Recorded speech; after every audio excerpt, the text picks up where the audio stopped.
हमारे समाज में आज भी गाँव की तरफ अगर आप चले जाइए तो युवतियों को अपने आप को बनाने के लिए बहुत संघर्ष करना पड़ रहा है। आज सोशल मीडिया पर स्क्रॉलिंग के दौरान एक वीडियो मेरे सामने आया जिसे मैं मुद्दे की बात में आपके साथ शेयर करने के लिए लाई हूँ। उस पर चर्चा भी करेंगे हम।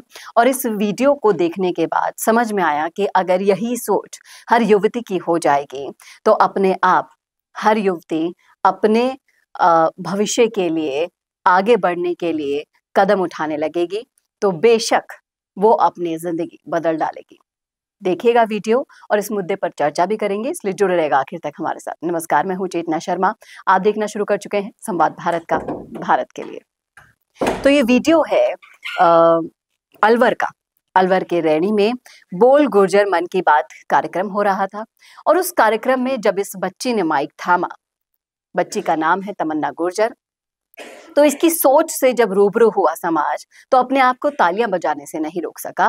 और कहीं ना कहीं इसकी सोच को सुनकर ये आश्चर्य भी होगा कि आज भी युवतियों से सिर्फ किचन तक यानी कि रसोई तक सीमित रहने की अपेक्षाएं की जाती हैं। उसने साफ साफ कहा कि सिर्फ परसेंटेज लाने के बाद, 12वीं में पढ़ने के बाद हमारी शादी कर दी जाती है और हमारे सपने वहीं तक के सीमित रखे जाते हैं। ये बच्ची यूपीएससी की तैयारी कर रही है और क्या विजन है इसका, आप सुनिए, फिर चर्चा में आगे बढ़ते हैं। यही पार्टी यहाँ से निवासी हूँ और मैं आपको बहुत धन्यवाद करना चाहूंगी कि मुझे आप सबने आप बोलने का मौका दिया।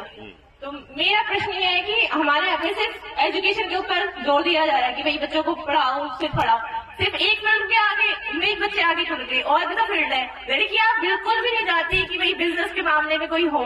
मुझे तो लगता ही नहीं है कि लड़कियां मुझे समाज में कोई हो लड़की जिसने खुद के बल पे अपना बिजनेस स्टार्ट किया हो या कोई भी ऐसी नींद आती है। बहुत कम है लड़कियां जो आगे बढ़ रही है। सिर्फ 12th तक की पढ़ाई इंपॉर्टेंट नहीं है। 90% की भाई 99 बन गई, 98 बन गई, वो किसी काम की नहीं है अगर आगे अपने पैरों पे खड़ी नहीं है। शादी कर दो लड़कियों की बस। आज हमारे पूरे समाज में ये ट्रेंड चल रहा है कि लड़कों की शादी इसलिए नहीं होगी कि लड़के पढ़ते नहीं है। लड़कियों की शादी इसलिए कर दो कि शादी करनी है, बाकी कुछ और नहीं हो जाए। लड़कियों की सिर्फ शादी के लिए पैसे इकट्ठे करते जा रहे कि भाई बोझ है यार। मैं तो खुद के घर पे देती हूँ कि भाई पढ़ाई करवाओ लड़कियों को, ये पढ़ाई में पैसे लगाओ। और आप अगर चाहते हो कि कुछ भाई सिर्फ एजुकेशन ये सब करने से मेरे हिसाब से तो कोई इतना कुछ होगा नहीं। आज देके चले जाओगे इनको मोटिवेशन, कल कौन देगा? कोई नहीं देगा। और ज्यादातर लड़कियां हो चाहे लड़के हो, सब बोलने से डरते हैं कि भाई हम हमारी बात कैसे रखें सामने। मेरे हिसाब से सबको बोलना चाहिए और अपनी अपनी बात सबको बतानी चाहिए कि हाँ हमारे समाज में इस तरीके से होना चाहिए। एकता तो बहुत कम है हमारे समाज में, ही नहीं। जहाँ देखो जहाँ 4-5 जगह सब लोग इकट्ठे होकर बात करेंगे कि हाँ ये चीज ऐसे करनी चाहिए। 50 लोग, आधे लोग बोल रहे हैं ऐसे होगा, आधे लोग ये बोल रहे हैं ऐसे होगा। सब एक साथ मिलकर कोई काम नहीं करता। चाहे नेता हो चाहे कोई, हर एक इंसान अपना अपना देख रहा है कि भाई हाँ मुझे ये करना है, बाकी सब बाहर में जाओ, कोई मतलब नहीं कर रहा उसका। तो मैं चाहूंगी कि अगर आप सच में विकास चाहते हैं तो प्रत्येक फील्ड में करें। सिर्फ एक एजुकेशन के मामले में यहाँ पुरस्कार देके न जाए। और आगे आप हमारे देश में, क्योंकि जनता के ऊपर होता है, डिपेंड करता है। हम वोट देते हैं, उसकी वजह से आप लोग नेता बनते हो। और हाँ, यहाँ पे सिर्फ वोट तो बिक जाते हैं। कोई पैसों में देके चले जा रहा है। घर में एक ने बोल दिया कि हाँ भाई बीजेपी को वोट जाएगा, सब बीजेपी को देंगे। सचिन के लिए वोट जा रहे हैं, सचिन देंगे, सचिन को वोट देंगे, जीते चाहे ना जीते। हमारे विकास तो हो ही नहीं रहा।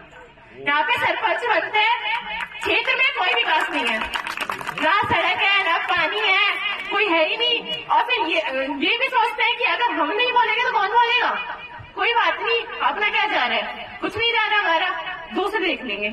सरपंच बना दिया, विकास तो किया ही नहीं हमारे क्षेत्र में। इतने पैसे आते हैं, बजट बनाया जाता है, टैक्स हम देते हैं।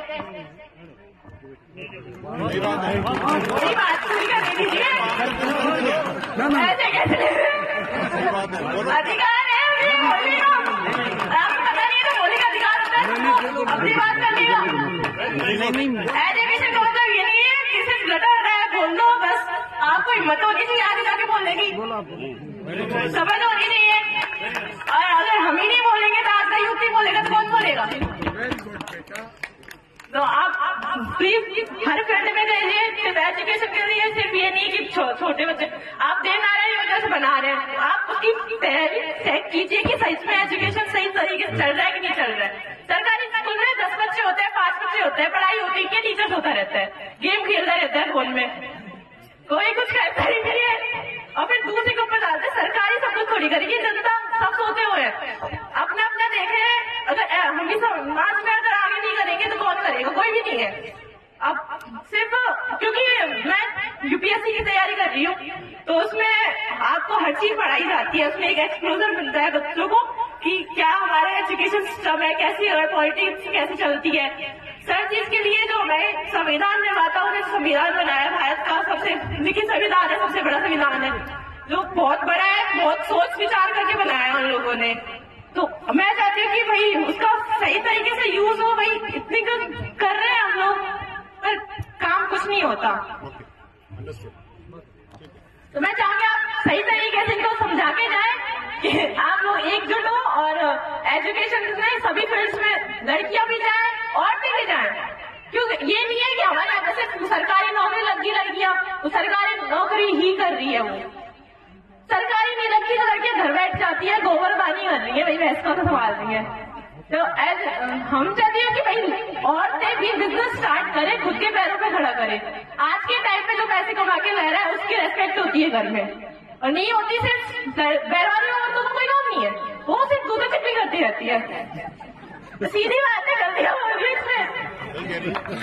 देखिए बात करने से अच्छा है कि आप लोग अपने बच्चों को अच्छा एजुकेशन दें, पढ़ाएं और समझदारी की बात करें, समाज में एक तरीके का विकास लेके आए आप लोग। धन्यवाद। तो देखा आपने कितनी प्रगतिशील सोच के कारण आप आज लिखवा लीजिए कि ये बच्ची जहां भी जिस भी क्षेत्र में जाएगी उस क्षेत्र में नाम रोशन करेगी। और इस वीडियो को ज्यादा से ज्यादा शेयर कीजिएगा, अपने घर में महिलाओं को, बच्चियों को दिखाइएगा, चाहे कुछ भी हो जाए। ऐसी सोच ही रखकर लड़कियां आगे देश का भविष्य रोशन कर सकती हैं। क्या कहते हैं आप इस मुद्दे पर? रखिएगा जरूर अपनी राय कमेंट बॉक्स में। कैसा लगा वीडियो ये बताना ना भूलेगा। और ऐसे वीडियोस के लिए देखते रहिए संवाद भारत का। भारत के लिए नमस्कार। पॉडकास्ट सेटअप्स तो मिल रहे हैं लेकिन एंकर नहीं है। पॉडकास्ट सेटअप और एंकर मिल गया तो एडिटिंग नहीं है। पॉडकास्ट सेटअप भी मिल गया, एंकर भी मिल गया और एडिटिंग भी मिल गई, लेकिन उसे अपलोड करने के लिए अच्छी व्यूअरशिप वाला चैनल नहीं है। और अगर वो सब भी मिल गया तो पॉडकास्ट को अच्छे एसईओ के साथ अपलोड करने का डिजिटल सपोर्ट नहीं है। और अगर ये सारी चीजें एक साथ मिल रही हैं तो प्राइस बहुत ज्यादा हाई है। तो अगर आपको ये सारी चीजें चाहिए आपके अपने जयपुर में, जो आपको पॉडकास्ट सेटअप्स, एक्सपीरियंस एंकर्स, शानदार studio, amazing editing, 6 crore plus views वाले चैनल पर अपलोडिंग, और तो और सिर्फ पॉडकास्ट ही नहीं, उसके साथ आपको मिल रही है उसी पॉडकास्ट में 5 रील्स फ्री, वो भी सिर्फ 8,000 रुपए में। और ये सब कुछ मिल रहा है आपको सिर्फ और सिर्फ मिशी मीडिया सॉल्यूशंस में।